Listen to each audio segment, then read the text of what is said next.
రామ్ చరణ్ నటించిన game changer వచ్చే సంక్రాంతికి విడుదల కాబోతోంది. ఇక బుచ్చిబాబు సనా దర్శకత్వంలో రామ్ చరణ్ నటిస్తున్న సినిమా షూటింగ్ షెడ్యూల్ మైసూర్లో ఆరంభమైంది. ఇందులో జాన్వీ కపూర్ హీరోయిన్గా నటిస్తోంది. పీరియాడికల్ విలేజ్ స్పోర్ట్స్ డ్రామాగా తెరకెక్కుతున్న ఈ చిత్రంలో శివరాజ్ కుమార్ కీలక పాత్ర పోషిస్తున్నాడు. రీసెంట్గా ఇందులో సంజయ్ దత్ కూడా నటించబోతున్నట్లు వెల్లడైంది. ఇదిలా ఉంటే ఈ సినిమా తరువాత RC-17ను సుకుమార్ డైరెక్షన్లో మొదలుపెట్టనున్నారట. ప్రస్తుతం పుష్ప 2తో బిజీగా ఉన్న సుక్కు ఆ సినిమా తరువాత పట్టాలెక్కించేది RC-17నే. లైన్ రెడీ అయినా ఈ సినిమా స్క్రిప్ట్ రెడీ కావడానికి కొంచెం టైం పడుతుందంటున్నారు. ఇదిలా ఉంటే ఈ సినిమాలో సాయి పల్లవి హీరోయిన్గా నటించనుందట. సాయి పల్లవికి దక్షిణాదిన ప్రత్యేకమైన ఫ్యాన్ బేస్ ఉంది. ఈ నేపథ్యంలో రామ్ చరణ్ చిత్రంలో తన క్యారెక్టర్ను సుకుమార్ చక్కగా డిజైన్ చేయబోతున్నాడట.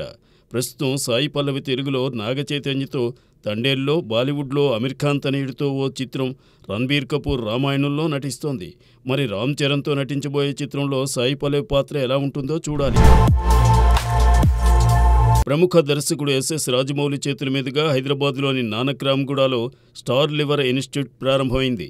లివర్ సంరక్షణ, ట్రాన్స్ప్లాంటేషన్లో అత్యాధునిక సౌకర్యాలతో ప్రపంచ స్థాయిలో ఉన్న ఈ ఇన్స్టిట్యూట్ నిర్వాహకులు డాక్టర్ రవీంద్రనాథ్, డాక్టర్ మెట్టు శ్రీనివాసరెడ్డిని అభినందించారు రాజమౌళి. లివర్ అనేది మానవ శరీరంలో ముఖ్యమైన భాగమని, అలాంటి లివర్కి వరల్డ్ బెస్ట్ ఫెసిలిటీస్తో సంరక్షణ అందివ్వబోతున్న ఈ ఇన్స్టిట్యూట్ ప్రజల జీవితాల్లో విప్లవాత్మక మార్పులు తీసుకువస్తుందని తెలిపారు రాజమౌళి. ఇది హైదరాబాద్లోనే కాదు, దేశం మొత్తం గర్వించే స్థాయికి ఎదిగి ప్రజలకు ప్రపంచ స్థాయి లివర్ కేర్ అందించాలని కోరారు. Hospital managing director doctor Gopichand Mannam, joint managing director doctor Ramesh Gudupati రాజమౌళికి ధన్యవాదాలు తెలిపారు. ఇక ఈ కార్యక్రమానికి హాజరైన ప్రముఖులు, వైద్య నిపుణులు, అతిథులు ఆసుపత్రిలోని సౌకర్యాలను ప్రశంసించారు. కిరణ్ అబ్బవరం నటించిన లేటెస్ట్ మూవీ కా దీపావళి కానుగ్గా వచ్చిన ఈ చిత్రం పోటీలోనూ చక్కటి విజయాన్ని అందుకుంది. నయన్ సారిక హీరోయిన్గా సందీప్, సుజిత్ దర్శకత్వంలో వచ్చిన ఈ పీరియాడిక్ థ్రిల్లర్ గత శుక్రవారం మలయాళంలో రిలీజ్ అయింది. తెలుగులో 50 కోట్ల వసూళ్లను సాధించిన ఈ సినిమాను మలయాళంలో నటుడు దుల్కర్ రిలీజ్ చేయడం విశేషం. ఇప్పుడు ఈ సినిమా తెలుగు వెర్షన్ OTTకి రెడీ అయింది. ఈ చిత్రం OTT స్ట్రీమింగ్ హక్కులను ఈటీవీ విన్ సొంతం చేసుకుంది. తాజాగా అఫీషియల్ స్ట్రీమింగ్ డేట్ను ఫిక్స్ చేశారు. ఈ నెల 28వ తేదీ నుంచి కా సినిమాను OTTలో streaming చేయబోతున్నారట. తన్వీరామ్, Achyut Kumar, ridden Kingsley ముఖ్య పాత్రలు పోషించిన ఈ సినిమాకు శ్యామ్ CS సంగీతాన్ని అందించారు. శ్రీచక్రాస్ ఎంటర్టైన్మెంట్స్, KA ప్రొడక్షన్స్పై ఈ సినిమాను చింత గోపాలకృష్ణారెడ్డి నిర్మించారు. థియేటర్లలో ఆడియన్స్ను అలరించిన ఈ చిత్రం OTTలో ఎలాంటి ఆదరణ చూరగొంటుందో చూడాలి.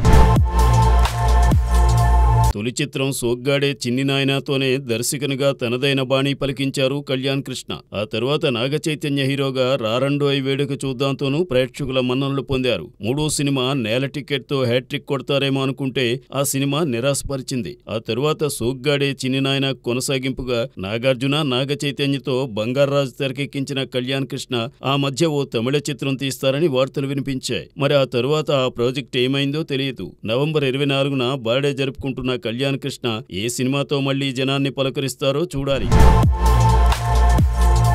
విశ్వవిఖ్యాత నట సార్వభౌమ నందమూరి తారక రామారావు పేరు వింటే చాలు తెలుగువారి మది పులకించిపోతుంది. నభూతో నభవిష్యతిగా సాగిన నటరత్న నటన వైభవాన్ని తలుచుకున్న కొద్దీ జనం మరింతగా పులకించిపోతారు. అంతటి మహానటుడు తొలిసారి తెరపై కనిపించిన చిత్రం మన దేశం. 1949 నవంబర్ 24న ఈ సినిమా విడుదలైంది. LV ప్రసాద్ దర్శకత్వంలో నటి కృష్ణవేణి నిర్మించి నటించిన ఈ చిత్రంలో నాగయ్య, నారాయణరావు కీలక పాత్రలు ధరించారు. ఇందులో బ్రిటిష్ ప్రభుత్వంలో పనిచేసే పోలీస్ ఇన్స్పెక్టర్ పాత్రలో రామారావు కనిపించారు. సినిమాలో NTR కనిపించేది 4 సీన్స్లోనే అయినా ప్రేక్షకుల మదిలో చెరిగిపోని స్థానం సంపాదించారు. ఆ తరువాత LV ప్రసాద్ డైరెక్షన్లోనే షావుకార్లో హీరోగా నటించారు NTR. ఆపై మరి వెనుతిరిగి చూసుకోకుండా రామారావు నట ప్రస్థానం సాగింది. తెలుగు చిత్రసీమలో 100 చిత్రాలు, 200 సినిమాలు, 300 మూవీస్ చూసిన తొలి నటునిగా చరిత్రలో నిలిచిపోయారు రామారావు. అనితర సాధ్యంగా సాగిన రామారావు నట జీవితానికి బీజం వేసిన చిత్రంగా